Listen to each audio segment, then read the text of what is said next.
if we're really looking at mind, body, spirit, community, nature, it's not a hyper individual journey. It's not just about myself and my self optimization and my path. Individual healing is an important part of the path, as it allows us to come back to nurture the whole and to be able to give back to community and to humanity and to the earth. The bypassing is often around those states, the emotional states or the identity states that feel really good, but might be very individualized. And so creating the space to kind of be with the discomfort, the difficult emotions, the challenging parts of the journey, those pieces are what can help to balance the tendency towards spiritual bypassing.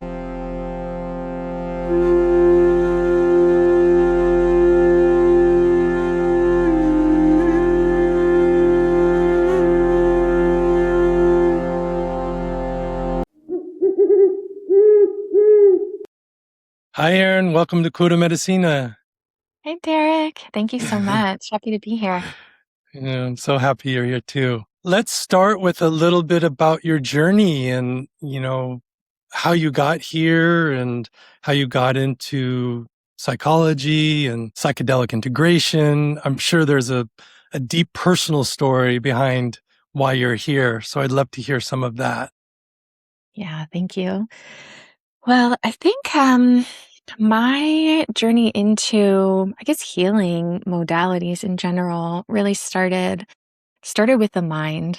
When I was in my first high school psychology 101 class, I remember just that feeling of oh, okay, this is something that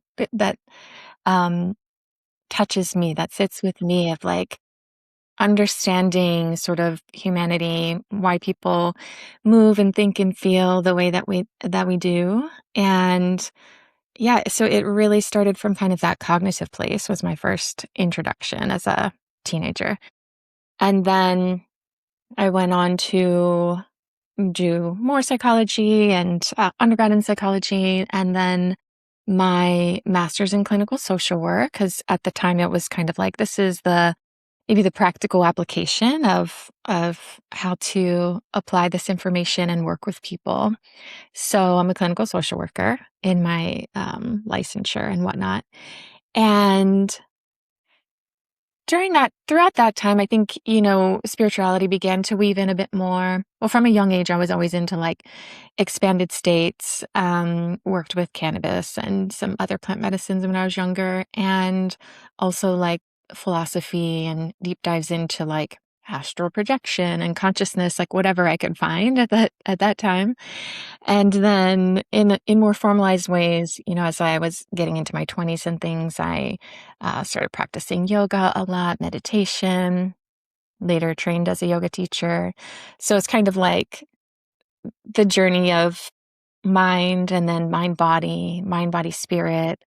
And as I continued in my path and in my career, I mean, I think one of the amazing things about being a therapist is that my personal journey has really kind of mirrored my professional explorations and trainings and deep dives. So that's really been pretty an organic unfolding, and started working with plant medicine. I guess first was nutrition, more kind of nuances of alternative modalities for mental health and healing. And then that led me into plant medicine work and explorations. And I think at that time, the information that I had access to, and different, practitioners and groups that I had access to, were very much themed and inspired and sort of held in South American traditions, and or Native American spiritual traditions was kind of what I was exposed to. And throughout my journey, I just got more curious about, well, what are my own ancestral ties to earth-based wisdom to plant medicines and explorations of consciousness. And that led me to my Celtic lineage and Germanic lineage, and kind of studying Druidry and working with the trees, and eventually finding my teacher, who is in Ireland. Um, and yeah, and then somewhere in there as well, started formalized training in psychedelic therapy. So this was kind of 2019, I think, is when I first became aware of I can actually bring these two parts of my life together in the clinical therapy space. And so I did the MAPS training at that time for MDMA assisted psychotherapy. Was the first, really the only training at that time that was available. It was kind of like, um, if you want to work with psychedelics in therapy, this is the potential path forward. And I think it's kind of funny now because there are so many pathways, so many trainings, so many schools, and like lots of amazing options. But that's where I kind of started in integrating the expanded states into my work as a therapist. And since then, I have, dove deeper into working with the plants and mushrooms, and done a lot of teaching and mentorship, and also healing myself. Mm. My personal work and relationships with the plants and with the mushrooms have been some of the just like, mind-blowingly profound healing experiences of my life. And so having that experience myself, and then, you know, m- being able to integrate that into my work with clients and also my teachings to other therapists has been really powerful. Um, because it's paralleled my journey as well. Yeah, blessings to all the beautiful plants in the world and our ability to have access to them. We're so blessed, so blessed. Yeah. Yeah. How do you define psychedelic integration, and what do you think people commonly misunderstand about it? Yeah. I think that's a really good question right now, and something that I find myself talking about a lot, because I think we have this kind of general concept of integration as like, yes, that's good. We want to do that, right? Like whether it's a facilitator or therapist or someone sitting with the medicine, we kind of generally accept that integration is important and it's good.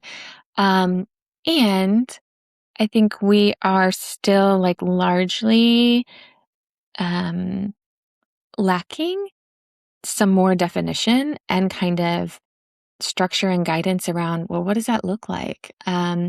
Because as a facilitator myself, and then also having relationships with and working with many facilitators, um, the window of opportunity that we usually get is like maybe two preparation sessions, two integration sessions is like a pretty good container.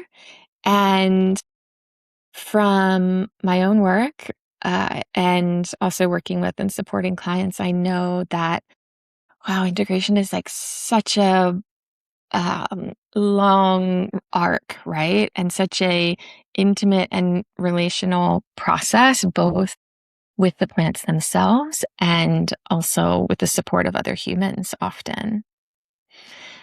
So a definition, I think, is really about kind of bringing bringing in the insights from these expanded states, other realms, like other than human relationships, being able to bring those into our lived embodied experience, like our day-to-day practices, relationships, and how we look at the world.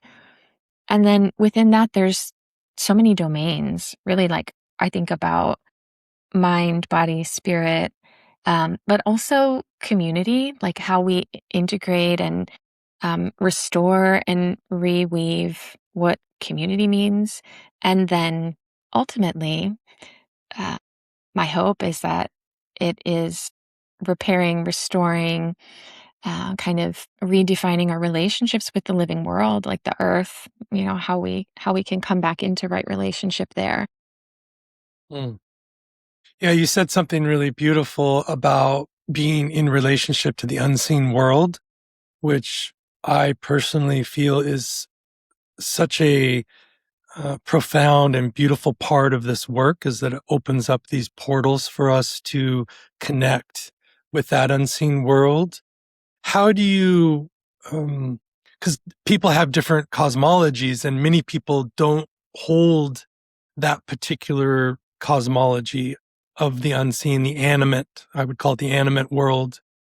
How do you make that bridge when you're working with people to maybe bring some of that in or even introduce it to them for the first time? They perhaps never even thought about it or have certain view around the world where that's not allowed in. Yeah.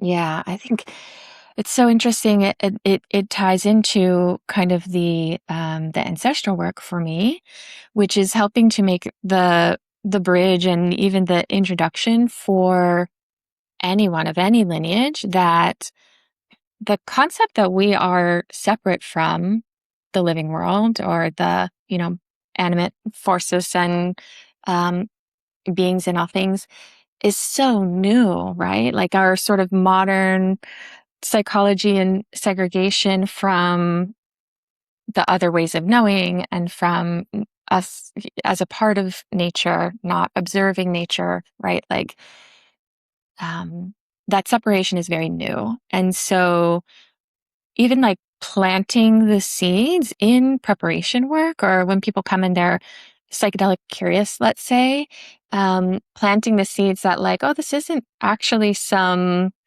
you know, I don't know, woo-woo spiritual concept. This is actually the way humans have always lived until very recently.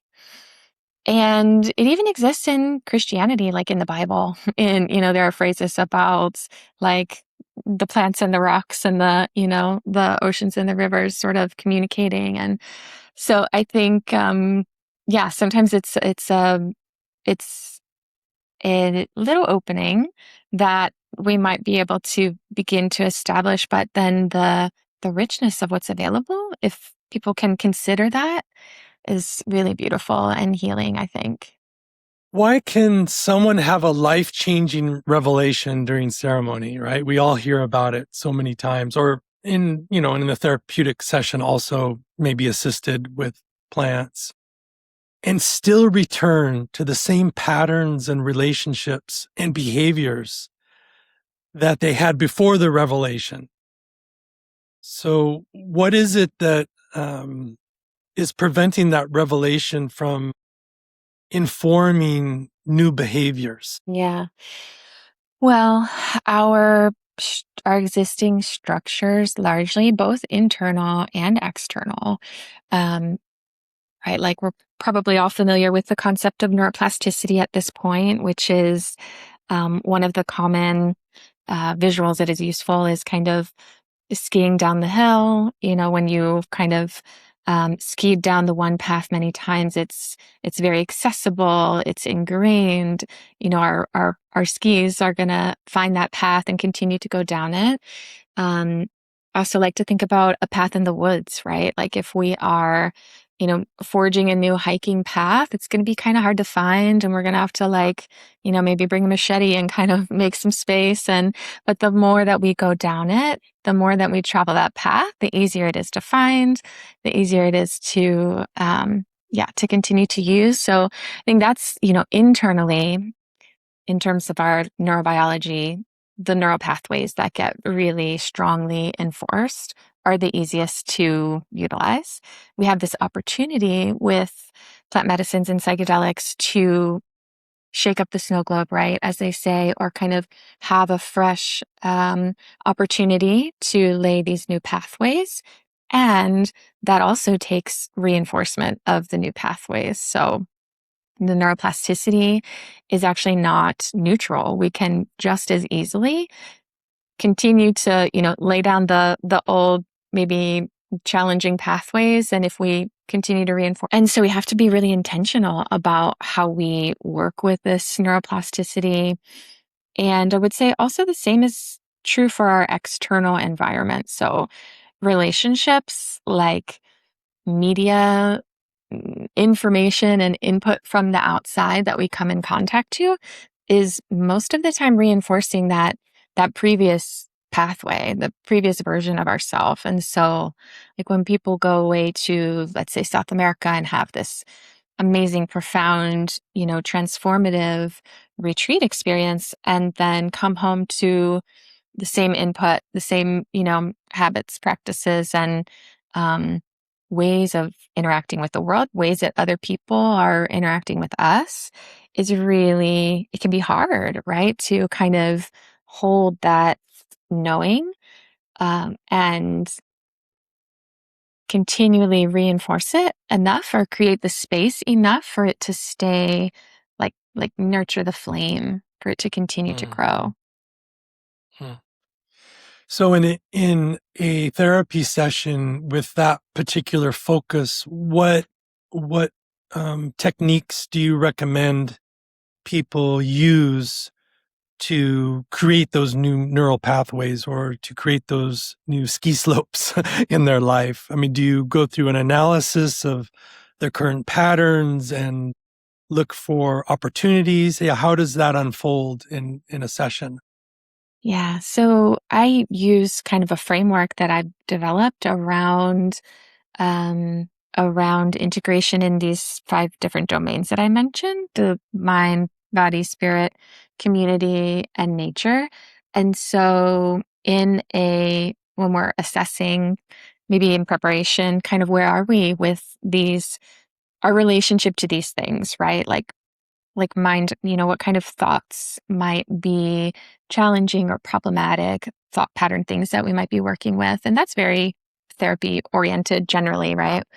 Um, Body could be anything relating to movement, um, relationship with the body, like how I feel and how I view my body and what it's here to do and how it shows up for me. um, Nutrition, like that's something that's pretty often overlooked. The plants can really help us clear out our system and kind of move some of that stuff, toxicity that we take in. And if we don't continue to allow that space for clarity, it can get really clogged up again. Um, Spiritual practices might be things like ritual, developing little rituals throughout our day, or yeah, continuing to learn about or integrate spiritual frameworks or practices. Community, I think, is a huge piece of how we can integrate. And that might include a therapist that you're working with who can hold this space for you and say, I see you in this knowing. I'm receiving you as this, new version of yourself. And we're going to support creating the space for that to grow. But also things like integration circles. So folks who may have also had their experiences, you have this kind of shared, shared knowing, shared um, gift that you've touched into, and you might not have anything else in common with the people in an integration circle, but you can understand and orient around that. And it's really sacred and beautiful. And, having that mirrored in other humans and developing those relationships helps to kind of create the space and continue for that to grow. And absolutely, like being in nature, spending time in nature, building our relationships with the elements, um, in whatever your community is. And even the more subtle plants can be really supportive with integration, right? Like maybe the ceremony, let's say, was with mushrooms. And I would say mushrooms is one of the more the volume is up on the mushrooms, right? We can hear their messages pretty clearly often because they're a visionary plant. They have psychedelic effects, right? But the more subtle plants might be like the trees and the flowers, the roses. And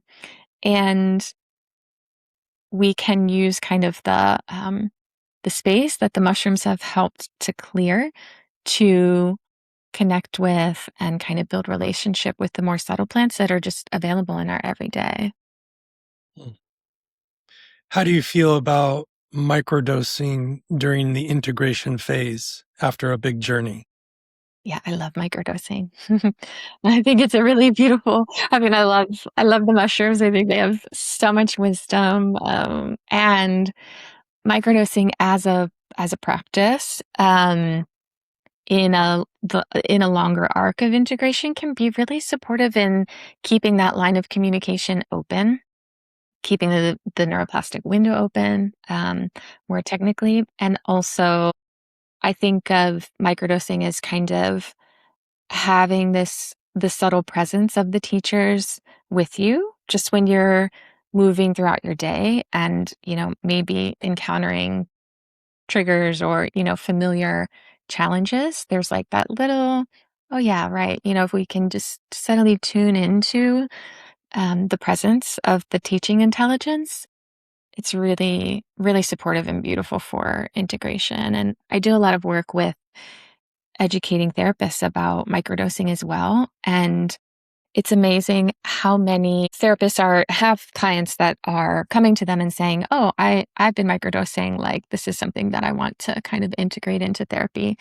And so therapists are looking for education and wisdom around that too, and how to support their clients. So I think a really, really powerful tool. Yeah, I agree. Also, throw in a shout out to Wachuma for microdosing, which is a Mm, yeah, beautiful medicine because it really opens the heart, and it I find it a beautiful way to reconnect with the plants and just be in that open-hearted space, which I love so much. yeah, Yeah.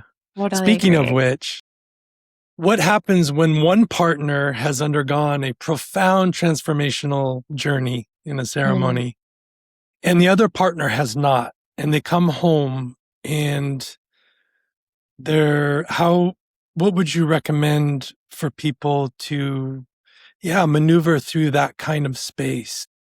yeah.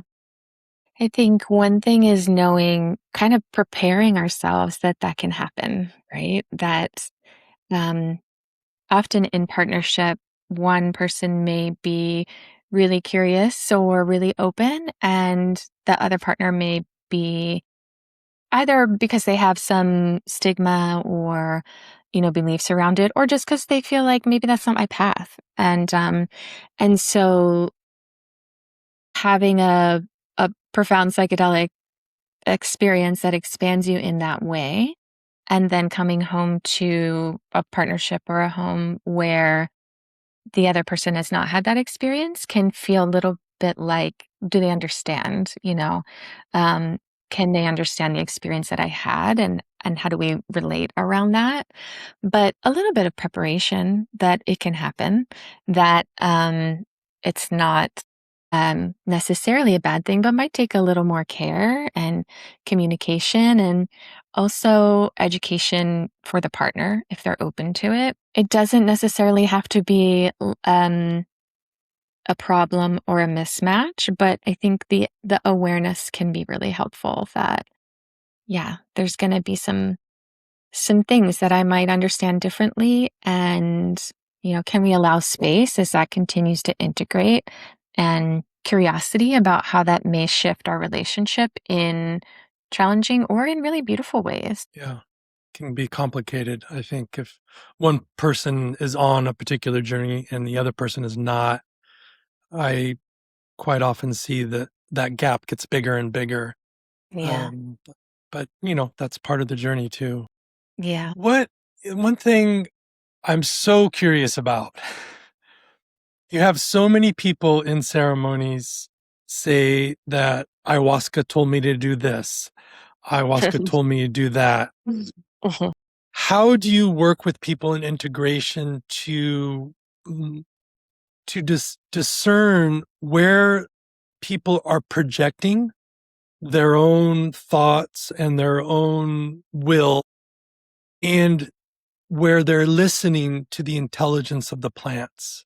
How do you get into that field? Yeah.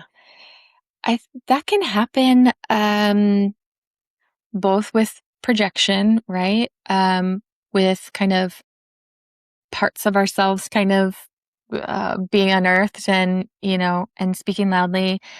I think it can also happen when the the wisdom of what's being communicated is not necessarily linear, or Mm, it communicated in a way that our sort of linear rational mind can grasp, and like our linear rational mind really wants to just figure it out, right? Being in the uncertainty can be really challenging and uncomfortable. And so I have, and I'm also like laughing a little bit because still have this sometimes. Like I had, during this weekend where I was like, well, oh, the mushrooms, like very clear, this thing, right? This message, which was completely unexpected. And I, have to be with it and hold it, in the uncertainty and discomfort of like, what is the wisdom that's actually here? It's not always like you must do X, Y, Z and, quit your job, get married, get divorced, like whatever the thing is. But the having some patience and openness and really like supporting our own body, mind, nervous system to allow it to distill a bit. What is the wisdom um, that's like at the root of this message? And then how do I want to integrate that? Because we still have autonomy there, like w- we receive gifts and wisdom, from the plants and the medicines, and then we get to figure out what that means, and kind of, yeah, work with it in a way that is life-giving for us. yeah. I like to think about it as, if you're told something that you really don't want to hear or that feels challenging, then I trust that more than when I get a message that's Yeah, very affirmative, that's like, oh yeah, you're just doing great, great idea. Oh, wait a sec. I need to change that about myself. Oh, that couldn't be true, Right. Totally. Yeah. Yeah. I, for a long time I was always asking, like, what is my future? What is, give me a vision of where this is all going. And she would always bring it back to like a very simple thing. She's just open your heart, open your Mhm, heart. And when your heart is open, the path will open as it needs. And it mhm. Yeah. wasn't the answer that I wanted, but I know Right. it's absolutely the right answer. Yeah. Yeah, yeah. And I find that is also where offering a lens around to clients, participants, whatever, around somatics can be really helpful as well. So open your heart, like there's sort of the image maybe of what that means, but there's also what we often experience in ceremony is the felt embodied experience of that, which is something that we can uh, hold as a template, as a somatic template, as an energetic kind of point to check into. And then, when we talk about rituals, meditation practices, it's like, how do we orient back to that felt experience of what I received and the guidance that I received? And yeah, the body is a compass and a truth teller, so that can take us pretty far. Yeah, that's a great segue to my next question is, how do you recognize when someone is pushing for transformation or change faster than their nervous system is able to handle it?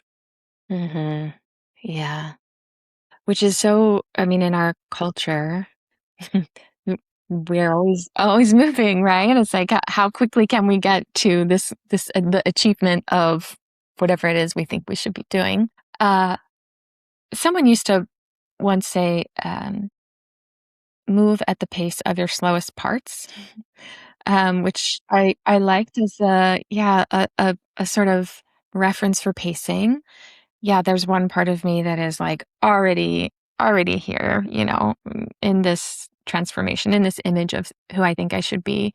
But we're all, this is kind of internal family systems, loosely concept around our own internal systems, and we all have more vulnerable parts and more challenging parts, more challenged parts, and then our highest selves, our greatest, vision for ourselves, our greatest knowings. But we have to bring all of us along, right? So if we hold that awareness of moving at the pace of our slowest parts, it really kind of brings us back to what does that child part need before we can, be in that next place, or to really, feel more safe and comfortable getting there. Yeah. Bring all the parts.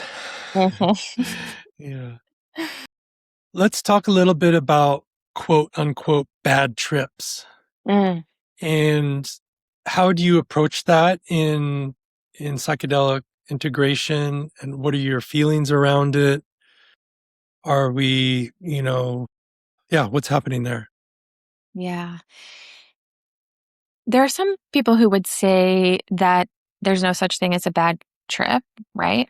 And I tend to lean more in that direction. I think people do have really challenging experiences with medicines, and there's always learning in it. But the pieces that often contribute to like a bad trip are inadequate support or preparation, or being in an unsafe or kind of harmful environment. Um, Even individually not feeling or being prepared enough for what one might encounter, like having the resources and kind of the frameworks to be able to touch into difficult stuff. Um, if we're not prepared for it, then that can be a really challenging experience. There are also, unfortunately, in our current landscape, a lot of experiences where facilitators or practitioners aren't skilled enough around navigating someone in such a vulnerable space, right? So, like, people do have really harmful experiences with facilitators, or things that hit wrong in a vulnerable place, and that can be really challenging, and it not necessarily at the fault of the participant. Um, but there's a lot of information there, right? Around, so if somebody were coming to me with an experience of a bad trip or a challenging journey, those are some of the things that we would explore. What were expectations, um, practices and preparation, and preparing the mind, body, spirit for this experience. And then also, what was the setting like, the support you received, and, what was available outside of you to help hold that. I think there can be a lot of information there to work with. And it's not necessarily about blame or anything. It might be like, oh, my system just didn't feel safe in that environment because of things I had experienced in the past. Um, and and then also there's, aside from that, there are sometimes times when all circumstances could be optimal, and the medicine has something really challenging to communicate to us or through us. And I have certainly had those experiences myself where, yeah, it's like, the most painful,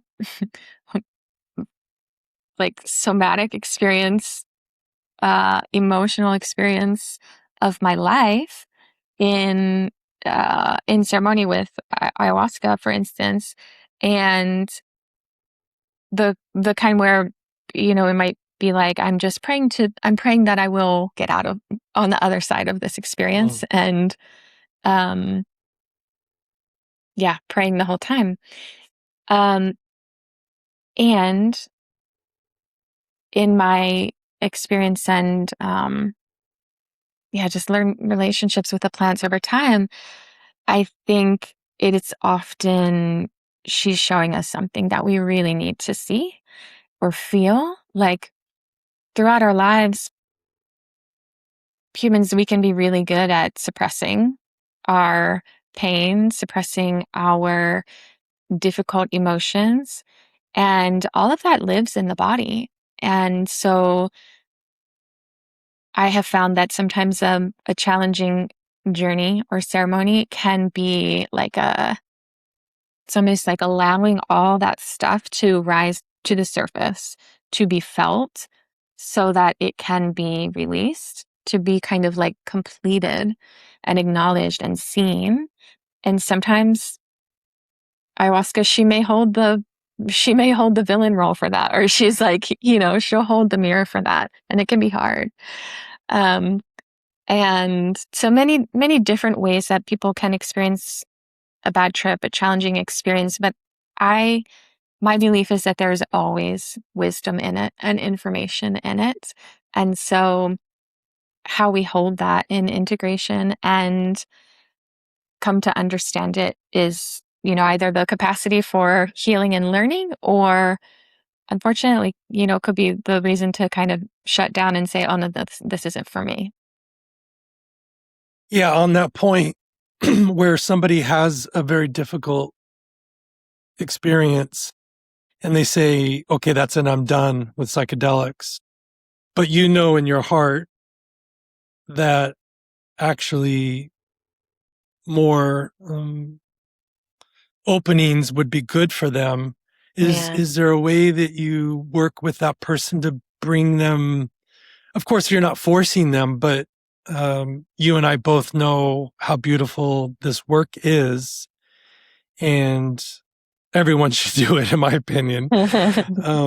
So yeah, how do you deal with bringing them off the ledge of, I'm done, to, oh, let me think about it, let me feel into if I can do it again, because quite often it's the fear that came up for them in the experience that is preventing them from taking that next step back into the circle. There's wisdom in the patience, right? Like if we can help them to be patient with that sort of definitive decision, maintain a little bit of openness and maybe curiosity, that is okay. That makes sense that you would feel that way, right? And I totally hear that experience was nothing you ever want to have again. That makes sense. Um, and while we have this, like, can we continue to just be open to what's there, to what might continue to unfold? And as we know, um, the plants are always with us, even after the journey, right? Even after the ceremony. Um, so let's say a difficult, painful ayahuasca ceremony. Um, she's still there afterwards, right? And so like the opportunity for teaching and learning is still there from a more gentle space, perhaps. So we can support them in tuning into that awareness, or being open to connecting with the plants in a different way. Could be even sitting with the plant, considering the plant, meditating on the plant. Um, yeah, there are other ways to connect that maybe could lead back to more openness and understanding, but sometimes just patience too, right? Like, can we reserve the judgment on this is it forever? And, just kind of be in that, it's the discomfort of uncertainty, right? Um, if I'm if I'm able to say, okay, that's never for me, I'm never going to do it again, that feels like some certainty in my body that I can have control over. And so being in the continued openness is actually more vulnerable and more challenging. Yeah, I love that. How do you help someone that has experienced ontological shock, right? Where their entire understanding of reality has changed. They come to you and they say, Erin, I'm Jesus. I had this ceremony and now I'm Mhm, Jesus. mhm, How do mhm. you, I don't know if that's ever happened to you, but yeah. It's a good one. Well, I over the years I've developed a bit of con- a conceptualization of like the developmental phases of working with psychedelics, right? Which often is that way in the beginning, like, whoa, everything I know, everything I've ever known is um, completely irrelevant. And yeah, I am Jesus, and this is my mission to save the world. It's like they would not be the first to have had that experience, nor the last. Uh, and as we continue in building our relationships, with psychedelics and plant medicines, it tends to kind of calm down a bit through integration. So the same patience maybe is really valuable.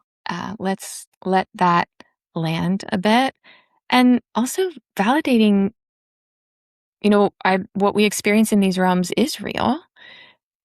The things that we touch into are real, and we don't necessarily have to take ownership of them, right? Like there was an experience of oneness, of God.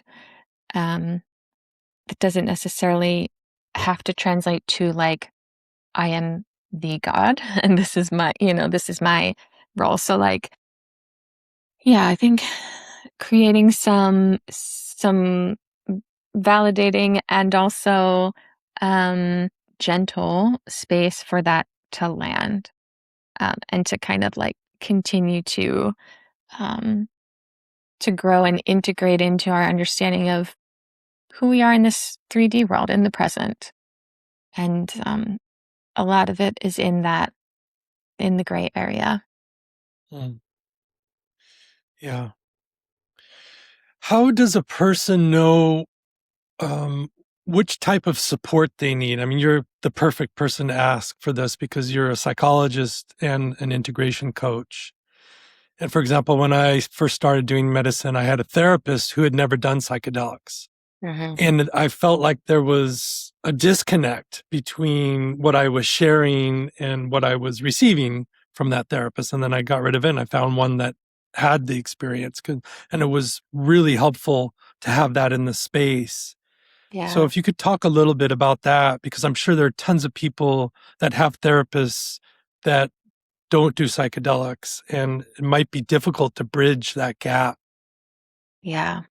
It's one piece that I'm really passionate about right now in the realm of clinical therapy is providing, like, I have a training program for therapists around integration specifically because it is so important. Like it's different than same with serving medicine or facilitation, right?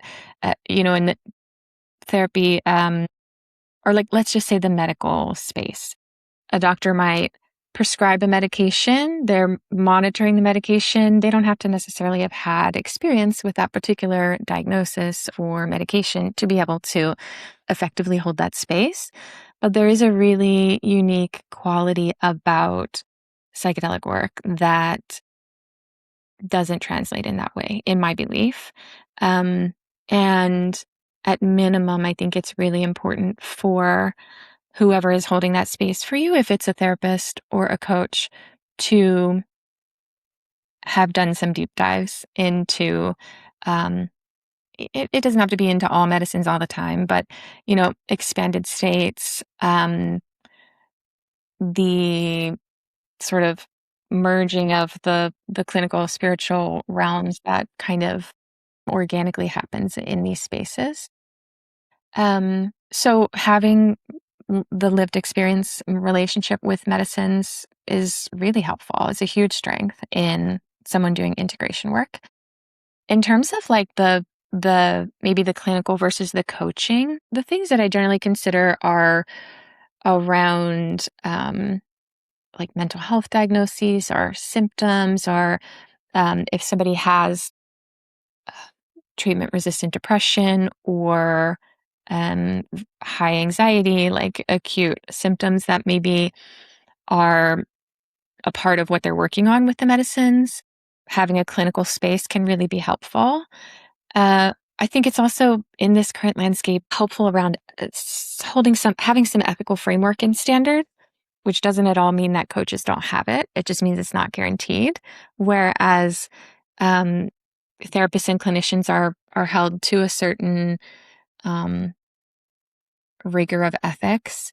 And I hope that, if it's coaches or other types of practitioners, like that piece is really important, right? That they have some community and standard of care that they are practicing and holding themselves to.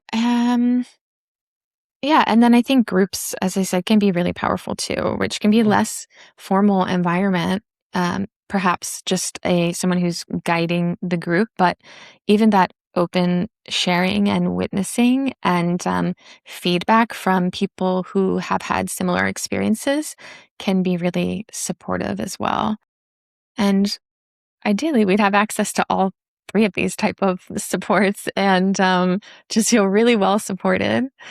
But yeah, I think the training and competency for therapists around psychedelics is a really important piece as we move into this season of increased access, more legal pathways to medicine experiences, sort of advocating for the mental health benefits, but the education and training and experience for therapists is like we still really need to continue that work there because it's not like other modalities.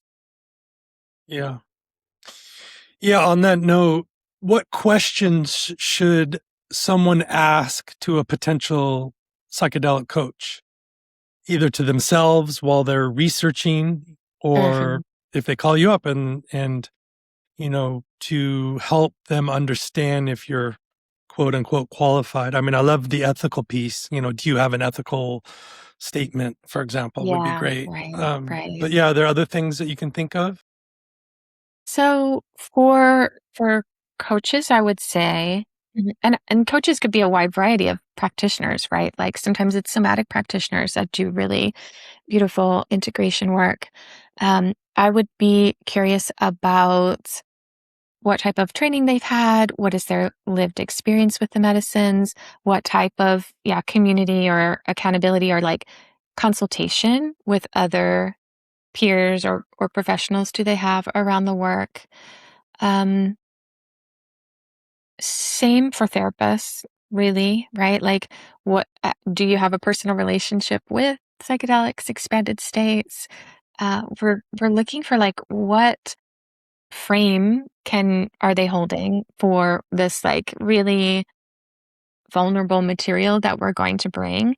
And I will just say too, from the clinical lens, historically the frame has been pathology, right? Which is like, that's what I was taught in grad school. If somebody comes to you and they're telling you that they're hearing voices from plants or they're talking to their ancestors, like assess for pathology or psychosis. And that frame will not hold in this work, right? It's like, um, so that nuance is really needed.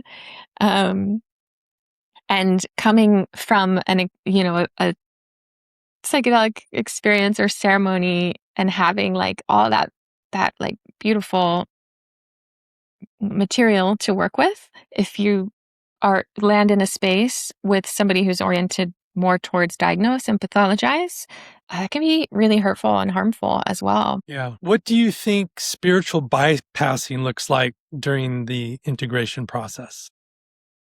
Hmm. Well, back to I am Jesus, right? And this is my it's my mission to save humanity. Um, that's all really like can be really sexy and feel good and be um alluring. And yeah, I would like to believe that rather than like, I need to, that the meme around everybody wants to do ayahuasca, nobody wants to do the dishes, right? Um, that is a lot more attractive. So I think,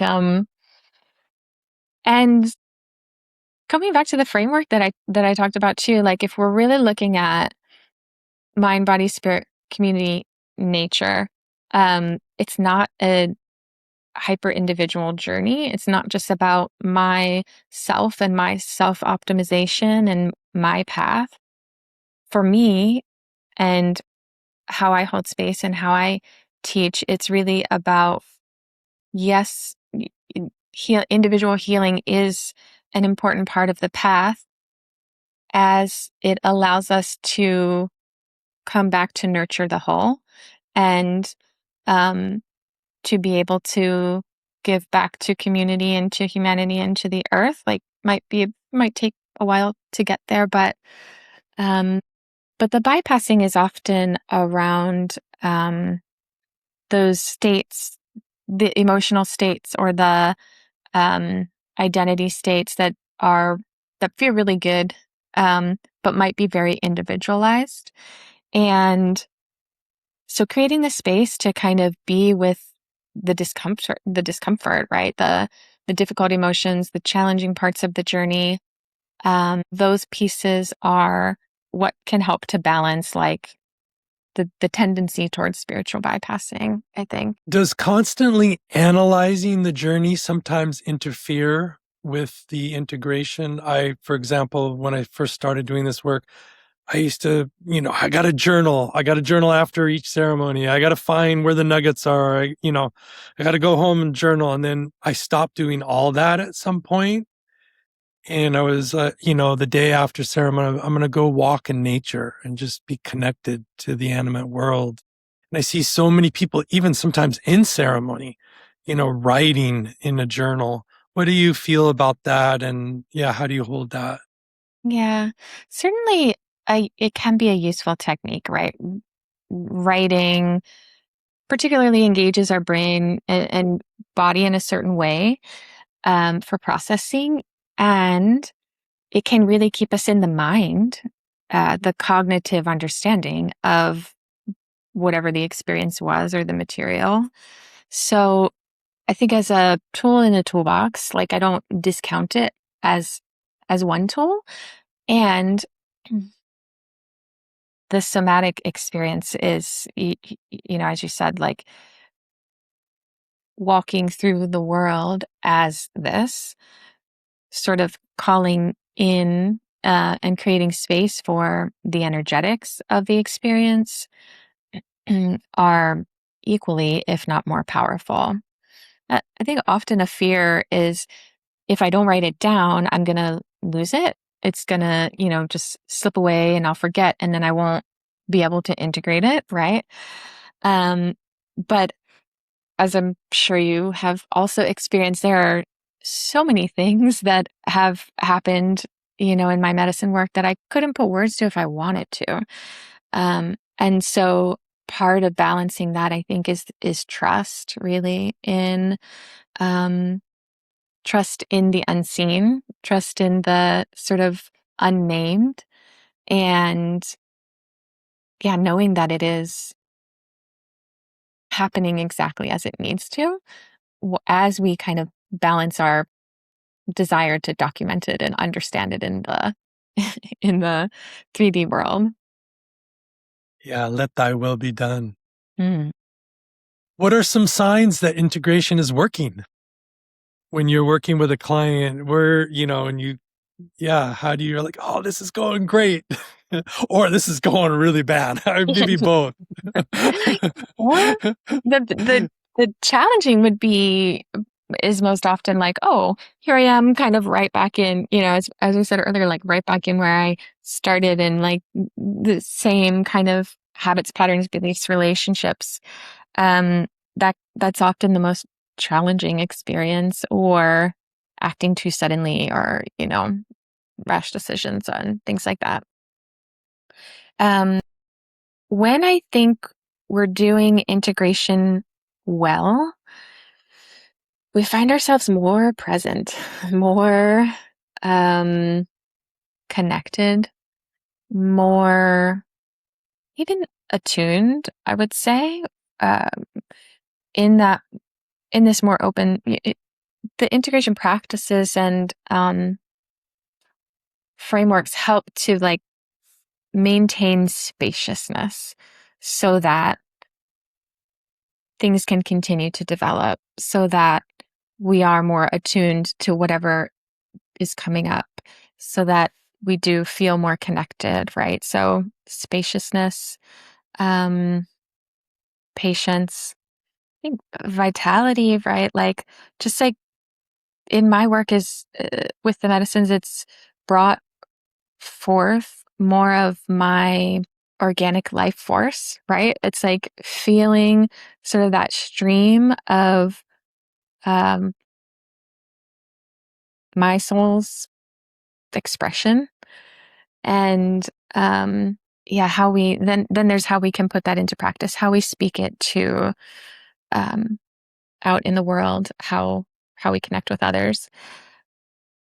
But yeah, the indicators that we're looking for are often not those like check boxes and measurable things, which is why it's yeah, it can be challenging, but is so important and fruitful when we can recognize it. Yeah. Let's imagine that somebody listening just had an experience over the weekend, but they're too busy for integration. Mm. What's one practice that we can give them right now?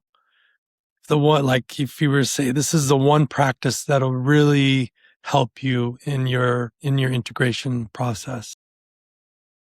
I really like what you shared actually, which is taking a walk in nature, creating right quiet space in nature because it's free from distractions. All of the input of whatever might normally come into our day.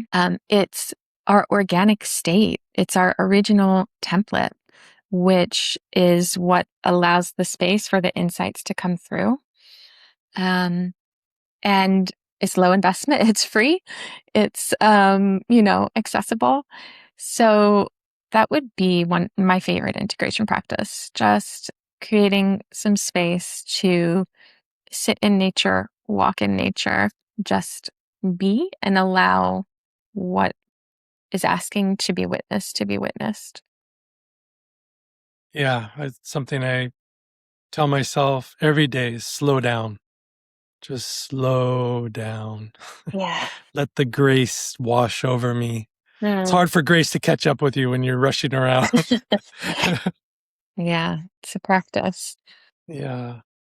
Is there anything you'd like to share as we close today and celebrate this beautiful integration talk? Yeah, I just my gratitude for the medicines, really, like for the plants, for these spaces that we get to sit in and be in community. And I also offer that without, I have such love for the plants and the sort of abundance of gifts that nature and the earth have given us. And also respect for, the other medicines that are available during this time. I think the sort of knowings that I've received around that are there are also these gifts um, that are sometimes just exactly what humanity needs at this time to open up in this way to be able to then be open to the plant wisdom or to be open to sitting in nature. And so, yeah, there's so much available right now and increasingly available. And I just hope and encourage that we continue to keep it centered on collective healing, community, sort of plant wisdom, and the coming back to the original ways of being and relating that we feel in our hearts is the way. Yeah, where can people find you if they'd love to connect or have an integration session with you? Yeah. Yeah. So my practice is called Prism Wellness. And so it's prism-wellness.com. We do have a free monthly integration circle. So I lead it once a month. We get just drop-ins from all over the world, actually. We've had, people all over. So that is on our website. And then we have a team of therapists and clinicians in several states who specialize in integration work as well. Instagram is prismwellness.love or prismwellness.us. And so all the programs and groups and things are available there. Thank you so much for coming on today. Thank you for all the work you've done, all the love you spread, and just wishing you so much abundance and joy and blessings on your journey forward. Thank you so much, Erin. Thank you, Derek. So good to be with you. You too. That was such an amazing interview, and I really recommend anyone that's looking for an integration coach to reach out to Erin. She's such a beautiful being and has so much knowledge, and she herself is a practitioner and a facilitator. And just encourage you, if you're feeling called to find integration help, please reach out to her. Thank you so much for listening to this episode. Please check the links below to connect with Erin or to get on the list for my new book, Animal Spirit Guides. We'll see you on the next episode. Hausch, hausch.